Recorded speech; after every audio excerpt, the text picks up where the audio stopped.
Apa namanya? Tahu namanya. Misalkan saya kenapa kenapa Pak? Ya, lanjut lanjut. Saya kan seorang Muslim gitu Pak. Muslimah kali. Eh, Iya Muslimah maksudnya. Terus tertarik gitu Pak sama filsafat. Terus banyak, misalkan saya banyak membaca tentang karya filosofis tentang Barat tentang eksistensi Tuhan gitu ya Pak. Hmm. Terus apa? Kadang-kadang itu kan bertentangan gitu Pak dengan keyakinannya. Terus ada timbul kekhawatiran gitu Pak kalau misalkan mempelajari filsafat itu akan goyah gitu keimanannya. Hmm. Di sisi lain kan banyak ya filsafat Muslim gitu Pak yang di masa lalu gitu. Apa pertanyaannya Pak? Gimana bagaimana filsafat Islam dapat membantu saya mempertahankan keyakinan saya sembari mempelajari filsafat Barat gitu Pak? Terus apakah ada apa namanya batasan dalam filsafat Islam terkait pertanyaan-pertanyaan tertentu atau apakah saya mendorong eksplorasi penuh gitu Pak. Terus Ya, bagaimana filsafat Islam menyikapi potensi konflik antara akal dan wahyu gitu Pak? ya, oke. Terima kasih nih. Pertanyaan luar biasa sekali nih ya. Ini menarik sekali gitu ya. Jadi ketika kita pelajari tentang filsafat itu ternyata memang ya banyak hal ya. Terutama tadi filsafat-filsafat dari Barat itu yang tidak sesuai dengan ajaran Islam gitu kan ya. Tidak sesuai dengan syariat Islam. Nah, maka jawabannya pertama itu adalah harus ya mempelajari secara detail terkait dengan kalau saya lebih senang mulai dari sejarah awalnya ya. Misalnya begini, saya selalu berangkat dari bahwa para filosof itu ya mereka itu hidup ya jauh sebelum Kanjeng Nabi Muhammad SAW itu diutus. Bahkan before Christ ya, sebelum diutusnya Nabi Isa alaihi salam.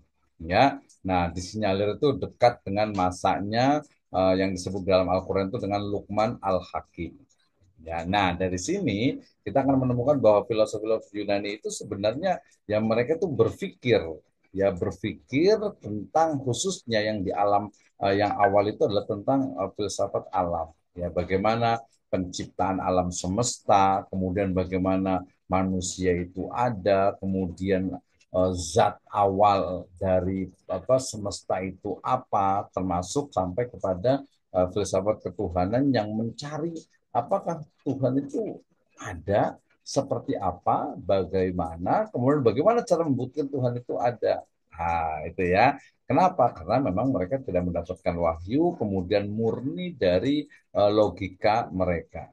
Oke. Nah, kemudian paham ini berjalan terus sampai nanti kemudian masanya apa agama Kristen berkembang, terutama di Eropa. Nah, pada masanya Kristen ini kemudian pemikiran-pemikiran itu hampir semuanya itu dihancurkan atau istilahnya itu ditutupi atau mungkin dimatikan sehingga kemudian muncullah banyak doktrin gereja yang tidak sesuai dengan rasional dan juga ilmu pengetahuan.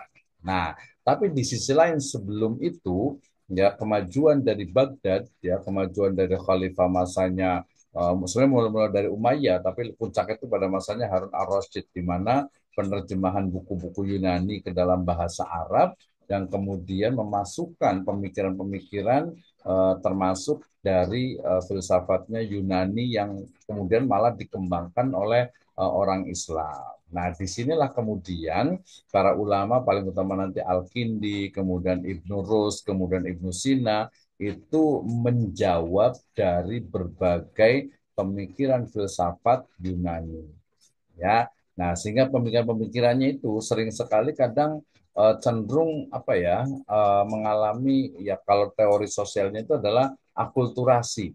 Ya, ada semacam percampuran antara ini filsafat Yunani atau Islam. Ya, misalnya yang paling sangat terkenal itu ya terkait dengan apa dengan kalam ya, sifat dari Allah Subhanahu wa taala sehingga nanti muncullah aliran dalam Islam itu namanya Mu'tazilah ya. Jadi ketika bicara tentang misalnya Allah Subhanahu wa taala atau Tuhan, ini seperti apa eksistensinya, keberadaannya. Padahal di Yunani itu mereka mengenal ada istilah itu prima causa sebagai asal muasal dari sebab, ujungnya sebab itu adalah prima causa. Apakah itu dianggap sama juga dengan Allah Subhanahu wa taala? Nah, beberapa filosof muslim itu menganggapnya iya. Ya, termasuk juga nanti dari eksistensi alam semesta itu sendiri. Nah, sehingga kemudian jawaban berikutnya tadi, bagaimana cara mempelajarinya? Ya, kita mempelajari setelah memahami filsafat Yunani itu seperti itu, baru kita mempelajari filsafat yang ada dalam atau para pemikiran dari filosof Muslim. Nah, bagaimana pemikirannya? Misalnya, Al-Kindi itu lebih cenderung menjadikan pemikiran-pemikiran filsafat Yunani itu masuk ke dalam pemikiran-pemikiran Islam dengan menggunakan atau dengan juga memasukkan istilah-istilah bahasa Yunani ke dalam bahasa Arab. Maka muncullah falasifah, kemudian nanti ada istilah itu isyarah, kemudian nanti ada wahdatul wujud dan lain sebagainya. Nah, istilah-istilah itu sebenarnya bentuk adopsi dari bahasa Yunani. Nah, efeknya memang dari satu sisi ilmu pengetahuan itu berkembang, tapi di sisi lain sebenarnya semacam debat yang banyak sekali memakan korban tentang penetapan dari kalam Allah Subhanahu wa taala atau sifat kalam dari Allah Subhanahu wa taala yang memakan banyak sekali korban para ulama, mereka dibunuh, dipenjara, disiksa dan lain sebagainya. Nah, kemudian itu jawaban yang kedua, jadi mempelajari kayak gimana sih filosof muslim itu mengcounter ya, mengcounter atau mungkin menghadapi berbagai pemikiran yang ada di Yunani itu. Nah, kemudian yang ketiga, apa nih karakternya? Nah, semua sepakat, para filosof muslim itu sepakat bahwa perbedaan antara filsafat Islam dengan yang dari Yunani itu adalah bahwa filsafat Yunani itu mereka mencari Tuhan, mencari pembuktian secara rasional adanya sang pencipta. Sementara dalam Islam, sang pencipta, ya pemilik alam semesta ini yang menciptakan itu sudah ada, yaitu Allah Subhanahu wa taala, sehingga lebih kepada memahamkan terhadap sifat-sifat dari sang pencipta itu sendiri dan membuktikan kebenaran dari sang pencipta. Nah, bedanya di situ tuh kalau filsafat alam dan juga filsafat ketuhanan.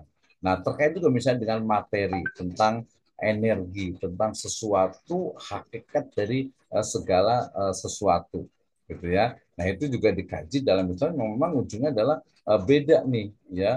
Untuk mengcounter mereka itu beda, sehingga kemudian mereka memilih bahwa kita sudah jelas Tuhan kita itu adalah Allah Subhanahu wa taala, kemudian sifat-sifatnya juga ada, kemudian juga pemikiran-pemikiran yang ada di luar Islam itu ya sebagian itu mungkin bisa dicocokkan, misalnya kalau dengan filsafat timur itu misalnya tentang karma misalnya, atau mungkin juga tentang reinkarnasi gitu ya. Nah, itu kan kemudian dipelajari dan dicari solusinya di dalam Islam. Nah, jadi Islam itu sudah ada Allah Subhanahu wa taala Tuhan, sementara filsafat yang lain masih mencari Tuhan itu untuk membuktikan ada atau tidak. Nah, kemudian yang keempat itu terkait dengan gimana nih kalau kita malah jadi ragu, jadi yakin. Nah, ini justru harusnya ketika kita mempelajari cara berpikir para filsuf dari Yunani atau sekarang sebenarnya yang kontemporer juga cukup banyak, kemudian kita mempelajari Islam, kita akan menemukan bahwasanya justru yang sangat rasional itu adalah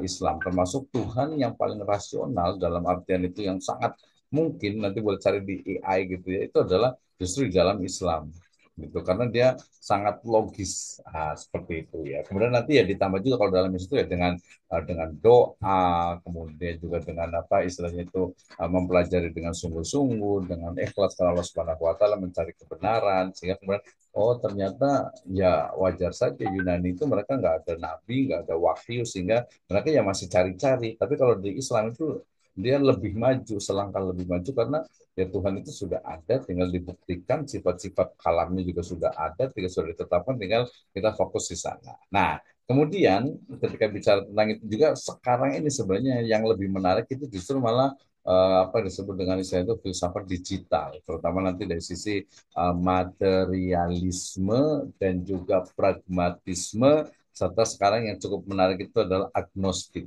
ya.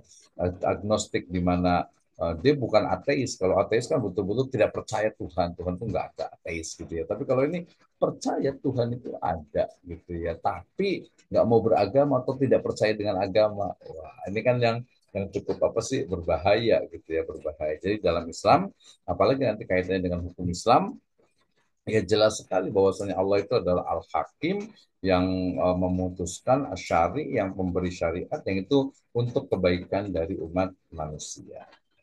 Seperti itu ya. Jadi nanti harus banyak baca buku lagi, tapi mungkin nanti ada pertanyaan yang lainnya juga diperbolehkan. Oke, terima kasih ya Nur Zahra ya. Jadi harus rajin banyak baca lagi, termasuk juga istilahnya itu UTS kita nih. Kemarin kita belum sempat bagi-bagi ya, saking semangatnya belajar ini kayaknya kan ya. Jadi belum sempat